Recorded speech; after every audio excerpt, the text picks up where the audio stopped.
Quand j'ai été nommé directeur général des sciences de l'Institut national des sciences de gestion, j'étais maître assistant à l'université Omar Bongo, mais j'enseignais déjà à l'Institut national des sciences de gestion depuis 1999. Je le dois au grand frère Fabien Beng et Korozok. Quand je suis rentré de France fin 1998, il m'avait donné des cours parce qu'il connaissait les difficultés dans lesquelles je vivais, que je connaissais, et donc il m'a dit, mais écoute, en tant que linguiste, je pense que tu es le plus indiqué et le plus à même pour faire des cours de communication et de techniques d'expression française. Donc, j'ai enseigné plusieurs cohortes d'étudiants à l'INSG, bien sûr, avant d'en être le directeur général quasiment fin 2003.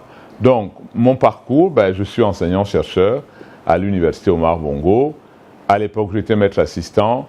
Je suis professeur titulaire donc depuis 2011.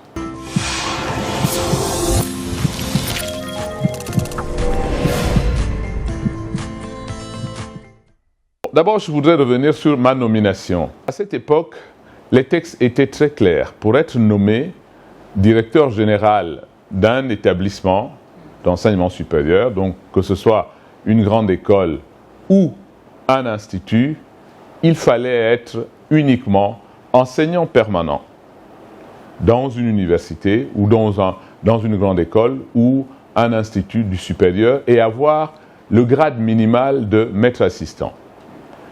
On ne demandait pas des enseignants permanents. Que les choses soient bien claires. La seule exception concernait les recteurs d'université. Il fallait nécessairement être professeur, pas nécessairement CAMES, parce qu'il y a des gens qui étaient ou qui sont toujours des professeurs nommés, mais qui ont été recteurs de l'université Omar Bongo, par exemple. Donc, pour les trois universités, l'UOB, l'US et l'USTM, il fallait être professeur. Peu importe que l'on soit CAMES ou non. Alors, j'ai été nommé, d'abord parce que je pense, vous savez, ces choses-là, on ne regarde pas le profil de quelqu'un et on vous nomme parce que vous êtes le meilleur. On vous nomme simplement parce que vous êtes la personne la mieux indiquée, au bon endroit et au bon moment. Il se trouve que j'ai été très proche du ministre Vincent Moulengi Bukosu, ministre de l'Enseignement supérieur d'alors. J'étais son conseiller chargé des relations publiques. Je connaissais sa vision, je connaissais sa dynamique. Et donc, lorsqu'il s'est agi de remplacer Fabien Beng et Korozok, qui est mon prédécesseur, le ministre, un jour, m'appelle à mon bureau en me disant « Ah là là !» Le ministre savait que j'étais très proche de Fabien. Je crois qu'on est toujours proche, malgré ce que les gens ont essayé de nous faire faire à cette époque-là. Il m'appelle en me disant « Ah là là là là là là !» Il met la main sur la tête en disant « Écoute, ton ami Fabien, je suis obligé de le remplacer. Le président m'a demandé de le remplacer. » Le président Omar Bongo. Et il me dit « Mais qui vais-je mettre ?» Évidemment, je ne réponds pas, parce que pour moi, je suis linguiste, je ne peux même pas envisager aller à l'INSG. Et comme je ne réponds pas, il me dit « Au fait, est-ce que tu es capable ?»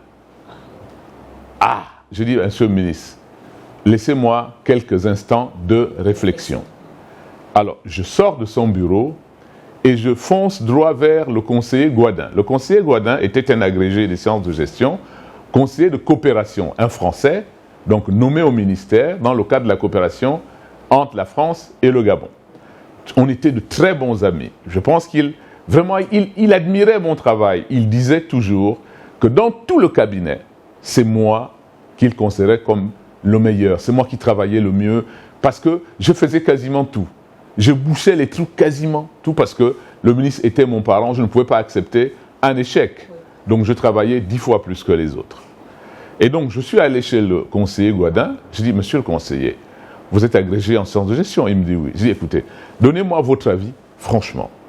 Voilà, le ministre me propose d'être nommé directeur général de l'INSG. Qu'en pensez-vous? Il me dit, oh là là, c'est pas possible. Tu sais, Franck, je t'aime bien. Mais dis à ton parent de te faire nommer ambassadeur du Gabon à l'UNESCO. C'est pile dans tes cordes. C'est ça qu'il te faut. Tu sais pourquoi votre pays marche sur la tête? Mais parce qu'on nomme n'importe qui, n'importe où. Mais c'est du grand n'importe quoi. Non, c'est pas possible. Mais qu'est-ce que tu irais faire à l'INSG? Mais tu n'as pas le profil, tu n'es pas gestionnaire, tu n'es pas agrégé. Ça, c'est pour les agrégés.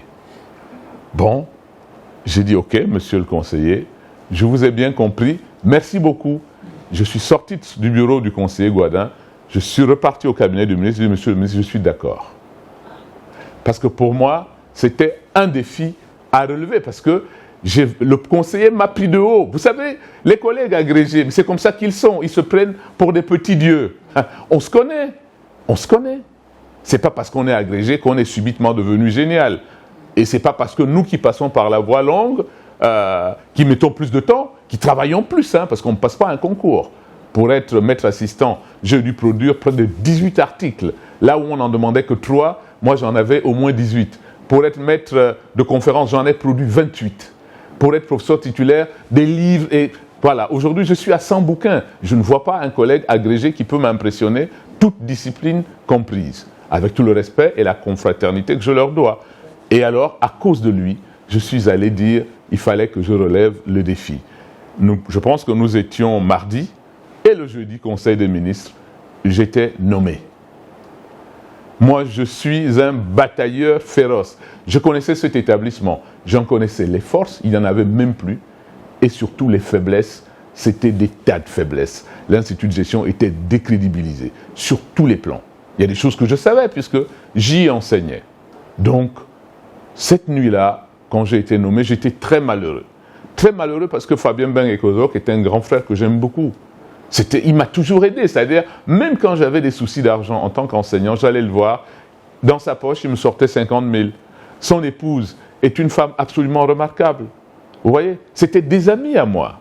Et quand vous êtes nommé à la place d'un ami, c'est terrible. C'est-à-dire, j'étais malheureux toute la nuit. Je me suis dit, que faire? J'ai même envisagé aller le voir dans la nuit pour lui dire, Fabien, je fais quoi? Bon, mais les gens m'ont dit non, calme-toi. La fonction et le poste n'appartiennent à personne. Fabien a bien remplacé Okoué. Ils se connaissent, ils sont parents. Toi, tu es son ami, tu le remplaces comme quelqu'un te remplacera. Donc voilà comment j'ai donc été nommé DG de l'Institut de gestion. Mais je dois vous dire que ça a été la fonction la plus banale, la plus facile que j'ai assumée de ma vie parce qu'il n'y avait rien de compliqué, en dépit de ce que j'ai affronté, la horde sauvage, pendant les 2 années de mon magistère.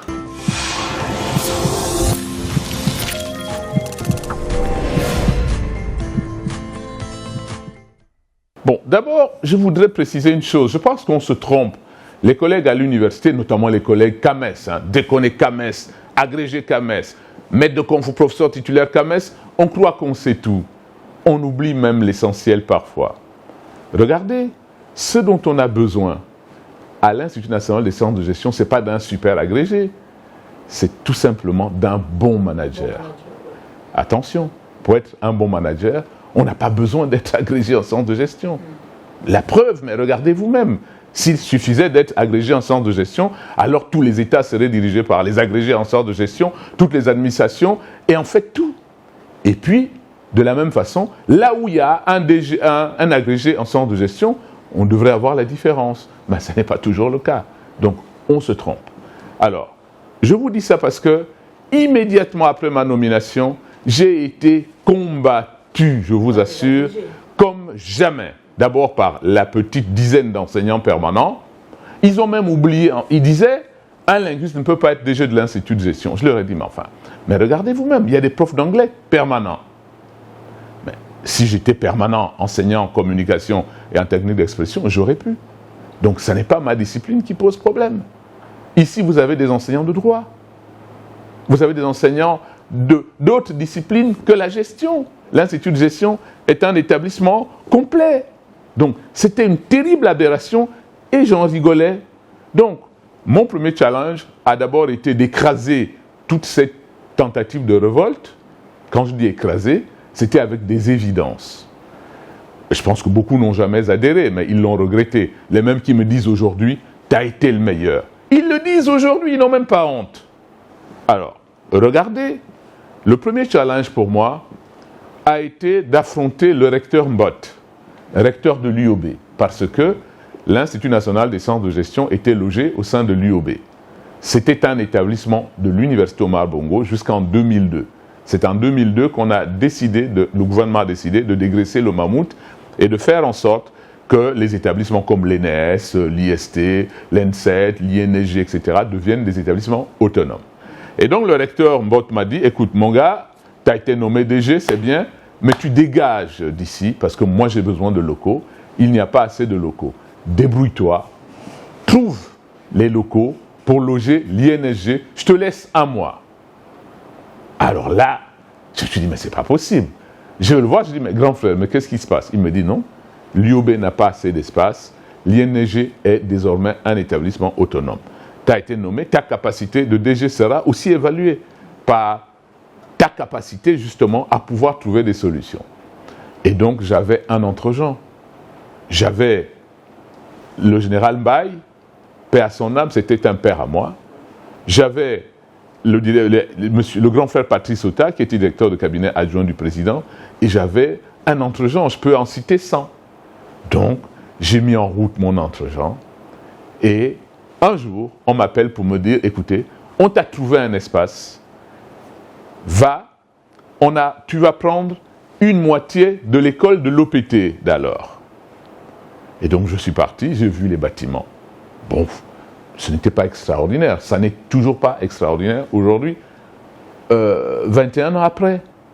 Il n'y a rien de nouveau là-bas, à part le bâtiment HCO, mais bon. Et donc, j'ai décidé de déménager l'INSG de l'IOB dans ce nouveau site où il n'y avait rien.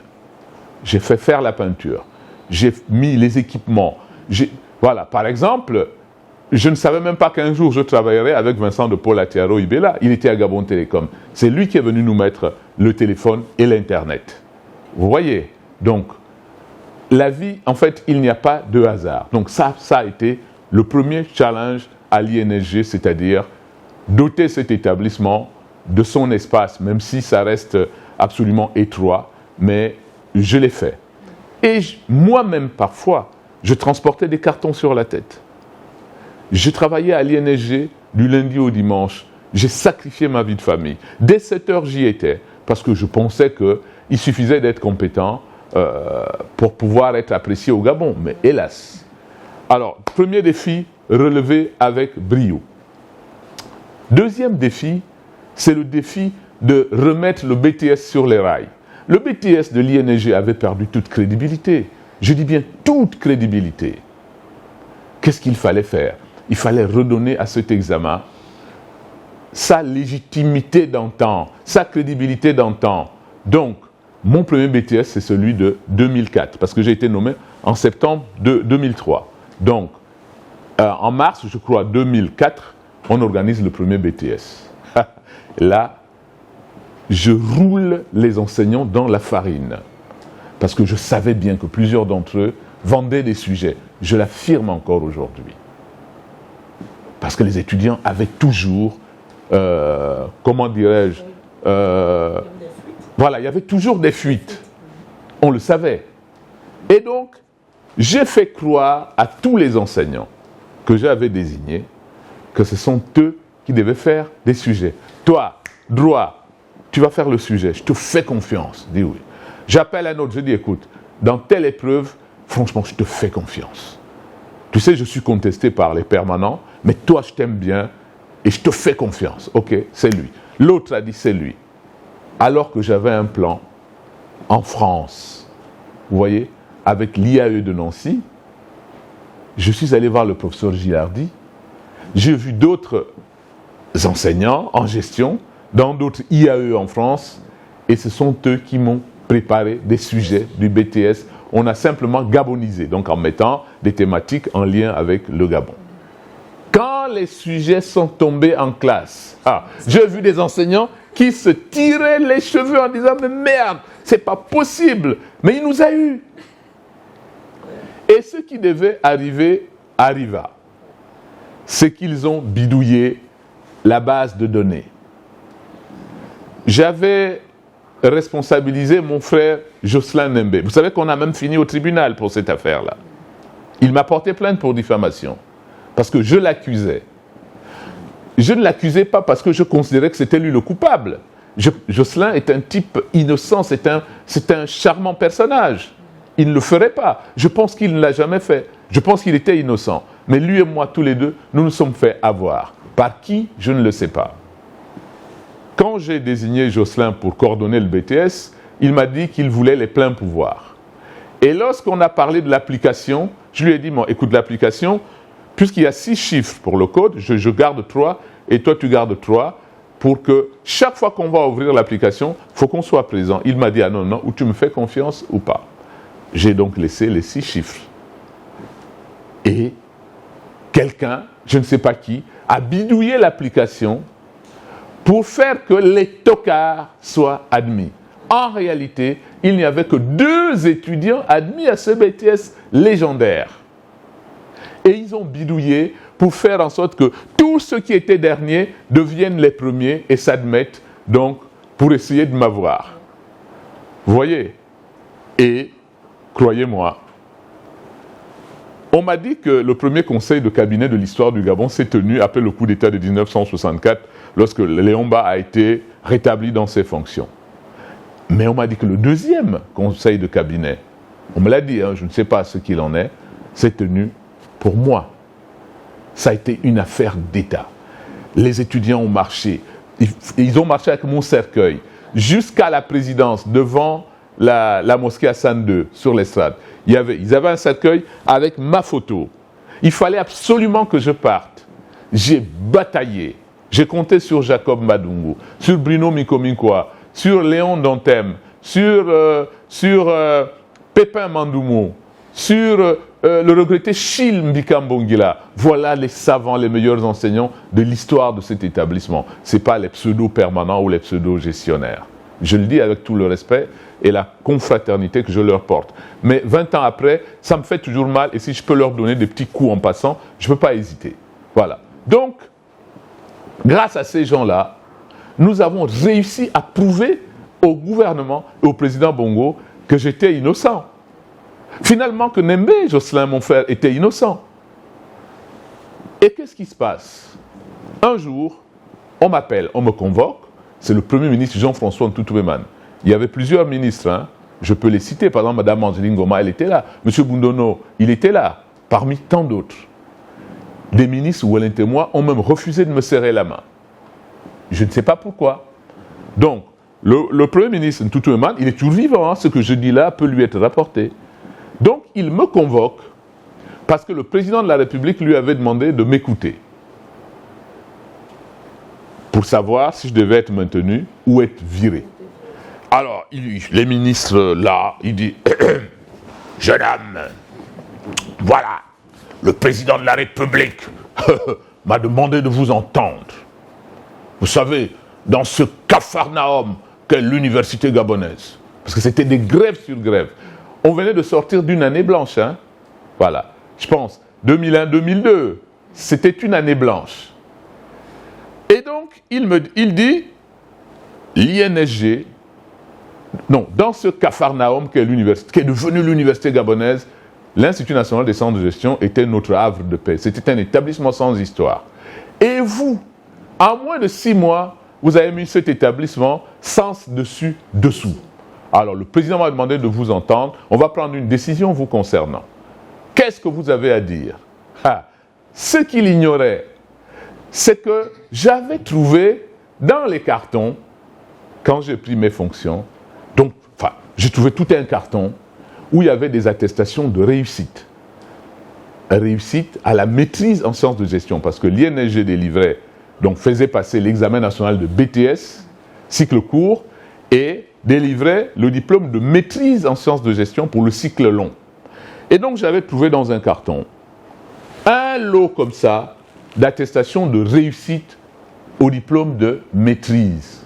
Sauf que ces attestations étaient datées, signées, cachetées.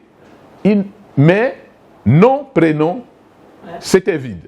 Donc, n'importe qui pouvait prendre ce document, mettre son nom et son prénom, sa date et lieu de naissance. Et il avait un diplôme.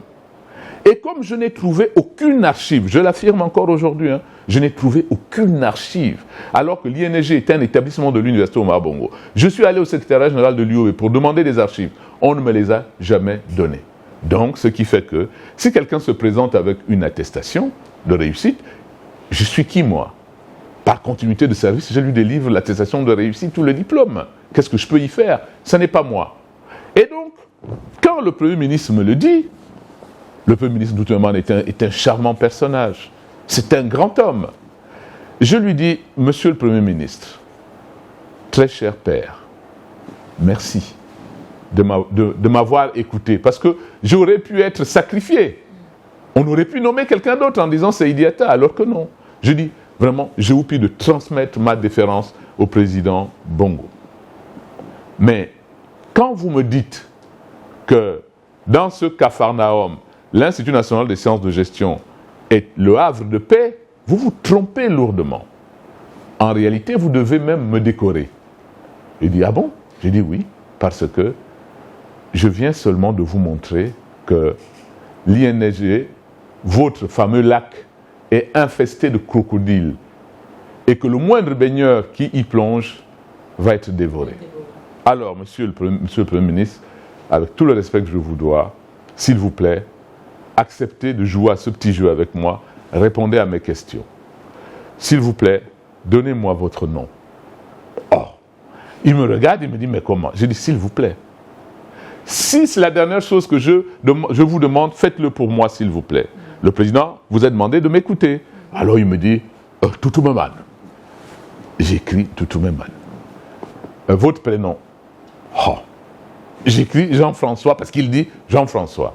Et je demande la date de naissance et le lieu. Il donne date et lieu de naissance. Je dis, bon, vous voyez, on vous appelle affectueusement Jackie Mille Diplômes parce que vous êtes un homme instruit, vous êtes un homme brillant, vous avez plusieurs diplômes. Je vous en donne un autre. C'est une maîtrise en sciences de gestion. Vous regardez le diplôme? Il est signé en 2001, daté, cacheté. Voilà votre diplôme. Je me suis levé, je suis allé le lui remettre. Il a fait... Bon, la réunion est terminée. Et il s'est levé. Ouais, c'est la même salle de la primature encore aujourd'hui. Il est venu, il m'a tapé comme ça et il est parti. J'avais gagné une victoire mémorable et j'ai été maintenu comme directeur général et j'ai dû réorganiser le BTS. Le président Bongo a accepté la requête. Il nous a donné 24 millions pour réorganiser l'examen. C'est M. Nzengi Nzundu, qui était aide de camp, qui m'a remis le sac. C'était un sac rayé, hein? Un sac banal, là, les sacs des sardines. Là. Et donc, j'ai organisé un BTS mémorable avec la participation de la police nationale. Le commandement en chef a accepté de mobiliser sur place des policiers. Les policiers étaient devant les salles de classe, devant les toilettes. Si une fille va aux toilettes, c'est une policière qui l'accompagne. Si c'est un garçon, il va. Voilà. Et on nourrissait tout le monde sur place. On avait beaucoup d'argent. Donc, et là, je pense que c'est de là que la légende commence au Gabon, parce que je ne suis pas sûr que grand monde ne me connaissait à cette époque-là. Donc, deuxième challenge. Le troisième challenge, donc la conséquence de la crise ivoirienne.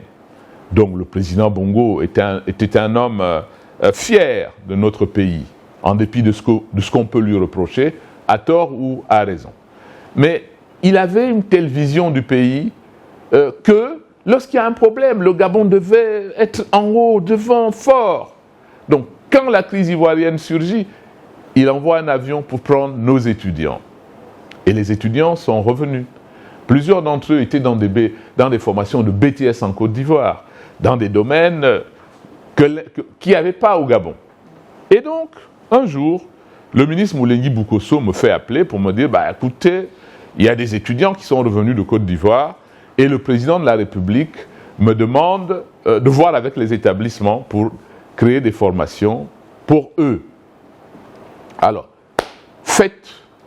amenez-moi des propositions de création de nouvelles filières de BTS à l'INSG. Donc, je suis reparti à mon bureau, j'ai réuni mon staff et j'avais la chance, cette année-là, qu'une Française Madame Morlaes, André-Marie, qui était l'épouse de M. Morlaes, tous les deux conseillers de coopération. Elle avait été nommée, elle était aussi agrégée en gestion. Elle avait été nommée à l'INSG comme conseiller de coopération. Et on a échangé, et elle, mais aussi Bruno Minko-Mingwa, jeune premier qui venait de Euromed Marseille, diplômé du LMD, ce sont les deux qui me disent, mais enfin, le ministre n'est pas à jour, hein, parce que l'Europe est dans le processus de Bologne depuis 1999. Donc, franchement, mettre en route des BTS aujourd'hui, c'est un peu ringard. Il faut oser le LMD. Il faut bien voir, hein. Quand les gens parlent aujourd'hui de LMD parce qu'ils en deviennent de grands savants, de grands connaisseurs, alors qu'ils combattaient le LMD. Et je pense même qu'ils ne le savent pas jusqu'à aujourd'hui. Parce que quand on entend ce qu'on entend, bon. Et donc, voilà comment je me lance dans le LMD. Je ne connaissais que dalle.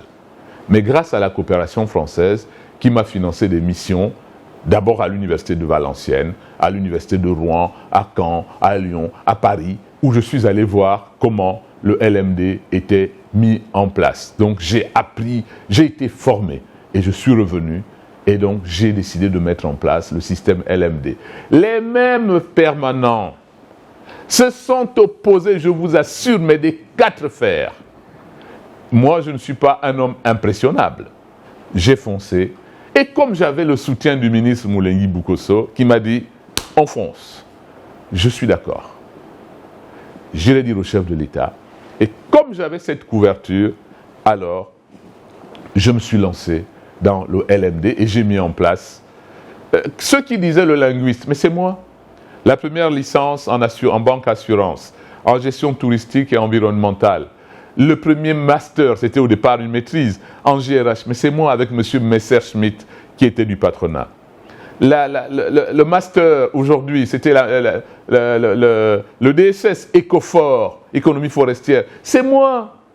Nombre de tout ce qu'il y a aujourd'hui à l'INSG, c'est moi. La licence gestion de la sécurité sociale, je l'ai mise en place avec le grand frère Antoine Yalanzel, alors DG de la CNSS, grâce à mon frère, le professeur Zomo Yebe. C'est lui qui travaillait avec Antoine Yalanzel, qui est venu me proposer justement de signer ce partenariat avec la CNSS.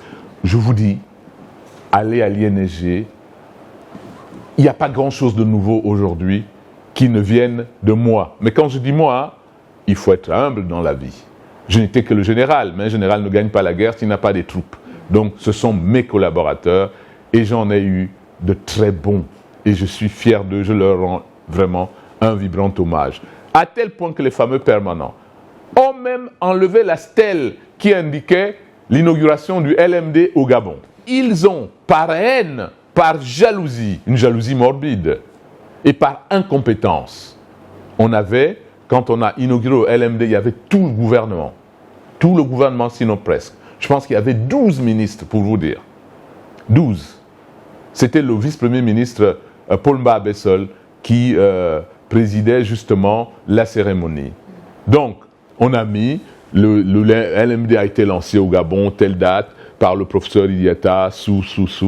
Jaloux comme ils sont, ils ont enlevé, mais vraiment de pauvres types. Je suis désolé de le dire comme ça, mais sincèrement je le pense, de pauvres types. Voilà. Deuxième défi, donc, relevé. Alors, le troisième défi, ça a été l'évaluation des enseignements. Le quatrième défi, ça a été l'évaluation des enseignements. Dans l'histoire du Gabon, la première fois qu'un établissement en œuvre l'évaluation des enseignements. Et là donc, c'est toujours grâce à la coopération française qui a mis à notre disposition le logiciel Sphinx. Et avec un système paramétré pour permettre aux étudiants d'évaluer les enseignants. Sur des critères simples. Par exemple, l'assiduité. Est-ce que l'enseignant arrive à l'heure ou pas? Est-ce que l'enseignant donne un syllabus aux étudiants? Est-ce que l'enseignant explique bien? Est-ce que l'enseignant répond courtoisement et normalement aux questions? Comment réagit-il? Je n'ai plus en tête la somme de tous les items. Mais après chaque cours, les étudiants allaient en salle informatique et remplissaient ce questionnaire anonyme qui allait directement dans une grande base de données. Et donc, à la fin de l'année, paf, il a suffi d'appuyer un bouton et nous avons eu le profil de tous les enseignants. Les meilleurs enseignants de l'INSG n'ont jamais été les enseignants permanents, même pas les fameux agrégés. Le meilleur des meilleurs, c'était Chil Mbika Mbongila, que j'avais débauché à l'ENSET.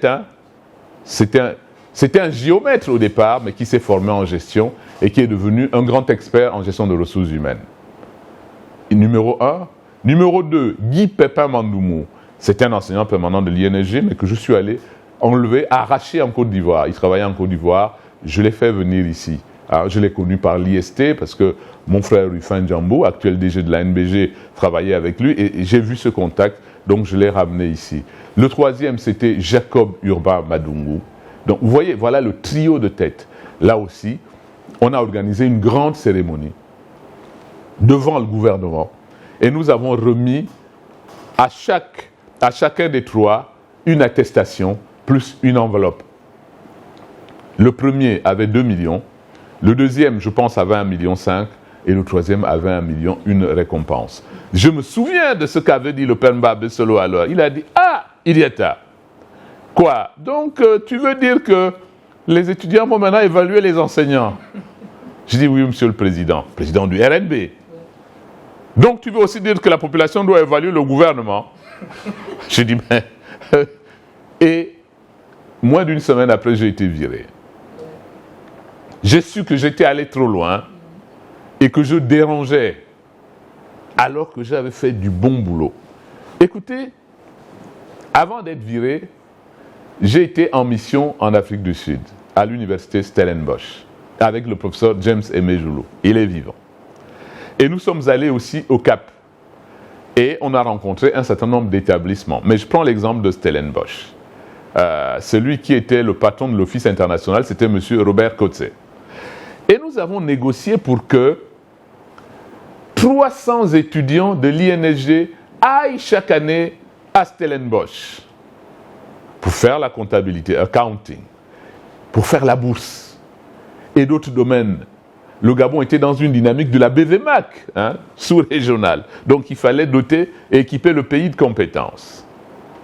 En échange, l'Afrique du Sud envoyait 50 étudiants au Gabon pour apprendre le français. Stellenbosch, bien sûr. L'Afrique du Sud était dans une dynamique où elle voulait vraiment s'implanter dans cet espace-là. Et, comprenez-moi bien, tout ce que l'université Stellenbosch nous demandait, c'était simplement de payer les billets des étudiants.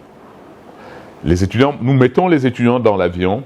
Dès qu'ils atterrissent à Johannesburg, ils sont pris en charge par l'université Stellenbosch. De Johannesburg à Stellenbosch, ils ne payent pas le logement, ils ne payent pas la nourriture, ils ne payent pas à l'école. Inversement, nous recevions les étudiants de Stellenbosch, on les accueille à l'aéroport, ce n'est pas nous qui payons le billet, nous les amenons à l'IOB où le DG du CNU d'alors, M. Ayori, avait accepté de libérer un pavillon qui allait servir pour ces étudiants-là. J'ai oublié de dire que le grand frère Guillaume Moutou, alors DG de la Direction générale des bourses et stages, avait accepté de jouer le jeu et d'attribuer des bourses aux étudiants qui allaient être inscrits dans la dynamique. Mais j'ai été viré avant de mettre en place ce beau challenge et les gens qui m'ont remplacé ont dit que c'était du grand n'importe quoi et ils ont craché dessus. Donc, vraiment, j'ai été très triste quand je suis parti de l'INSG. Non pas parce que j'ai été remplacé, personne n'est éternel à une fonction, mais parce que je me suis donné à fond.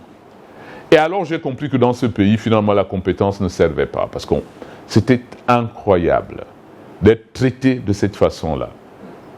Et donc, le résultat aujourd'hui, c'est que j'ai décidé de créer mon université, l'EM Gabon Université, où je fais ce que j'avais voulu faire à l'INSG.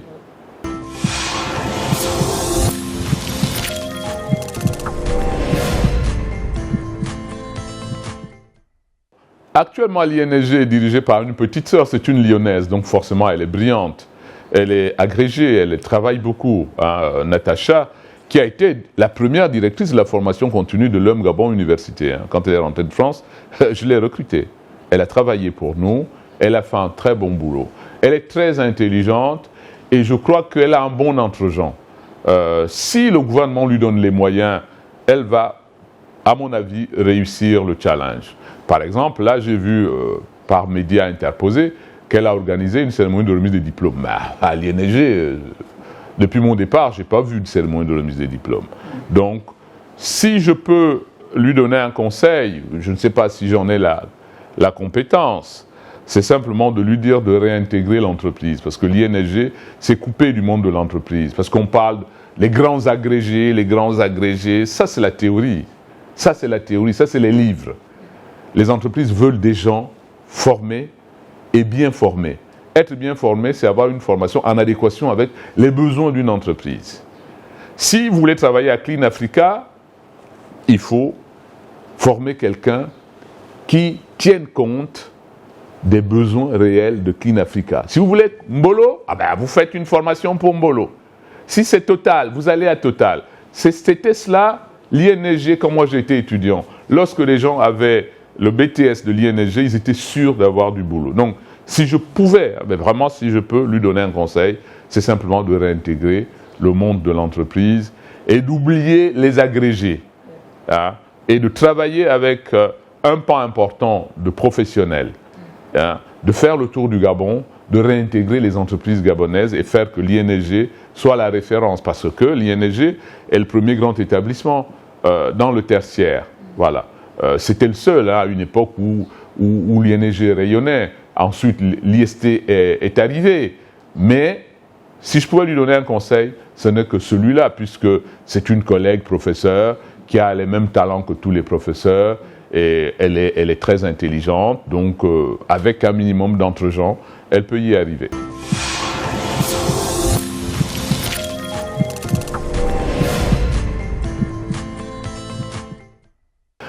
Je voudrais d'abord remercier les étudiants de l'association des anciens étudiants de l'INSG pour cette initiative d'écouter les anciens.